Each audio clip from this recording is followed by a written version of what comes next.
Hello, আমি প্রিয়াঙ্কা। আজকের বিষয় হলো ৭০তম জাতীয় পুরস্কার। এই ভিডিওটির ডেসক্রিপশন, কম্পোজিটিং ও এডিটিং করেছে সুজিত পাল। 1954 সালে এই পুরস্কার প্রথম দেওয়া শুরু হয়।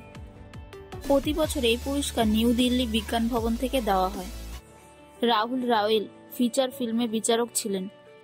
নন ফিচার ফিল্মের বিচারক হলেন মাধব পান্ডা এবং গঙ্গাধর মুরালাই ছিলেন চিত্রনাটকের বিচারক। পেয়েছে এবং কোন কোন ব্যক্তি এই চলচ্চিত্রের জন্য নির্বাচিত হয়েছে। মালায়ালাম সিনেমা আয়াত্তাম হলো এবছরের সেরা ফিচার ফিল্ম। এবছরের সেরা প্লেব্যাক গায়ক অরিজিৎ সিং এবং গায়িকা বোম্বে জয়শ্রী। এতক্ষণ পর্যন্ত আমরা 2024 সালে বচ্চন, তিনি 4 বার এই পুরস্কার পেয়েছেন। মিঠুন ছাড়াও এরকম ধরনের ভিডিও দেখে এবং অবশ্যই